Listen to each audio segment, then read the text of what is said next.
Hello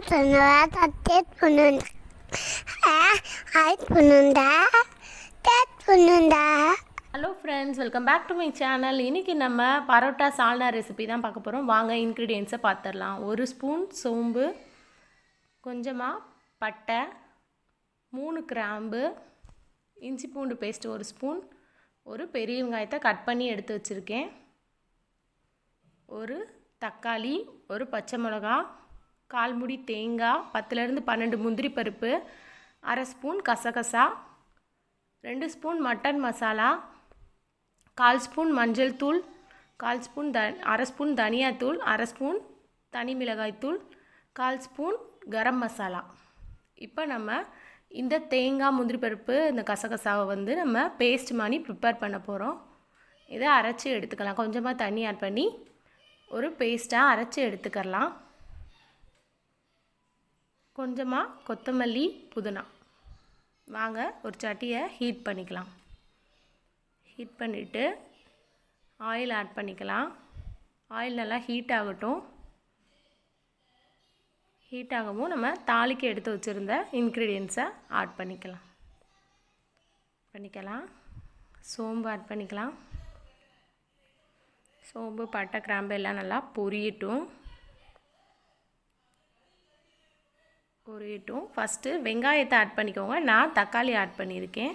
நீங்கள் first வெங்காயத்தை add பண்ணி வெங்காயம் நல்லா வதங்கவும், அதுக்கப்புறம் நீங்கள் தக்காளி ஆட் பண்ணிக்கோங்க. நல்லா வதங்கட்டும்.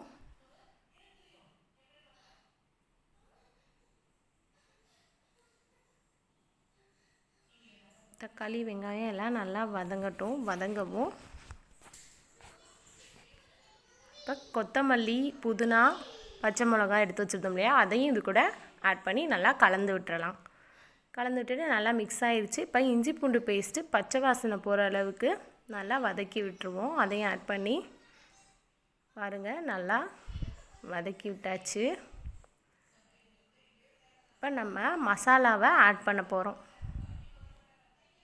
இப்போ எடுத்து வச்சுருந்த மசாலாவையும் இது கூட ஆட் பண்ணி எண்ணெயிலையே நல்லா வதங்கட்டும் மசாலா. அப்புறம் தேவையான அளவு எண்ணெயில் நல்லா வதங்கினதுக்கப்புறம் தேவையான அளவு தண்ணி ஆட் பண்ணிக்கோங்க. தண்ணி ஆட் பண்ணி அதையும் நல்லா கலந்து விட்டுறலாம்.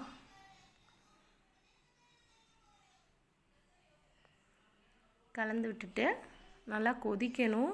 அதுக்கு முன்னாடி தேவையான அளவு உப்பு ஆட் பண்ணிக்கலாம். நல்லா மலன்னு கொதிக்கவும் தான் நம்ம தேங்காவை ஆட் பண்ணணும். டேஸ்ட் பார்த்துக்கோங்க, உப்பு காரம் எல்லாம் கரெக்டாக இருக்கான்னு. உங்களுக்கு மசாலா பத்தலை அப்படின்னு தோணுச்சுன்னா இன்னும் கொஞ்சம் நீங்கள் மட்டன் மசாலா ஆட் பண்ணிக்கலாம்.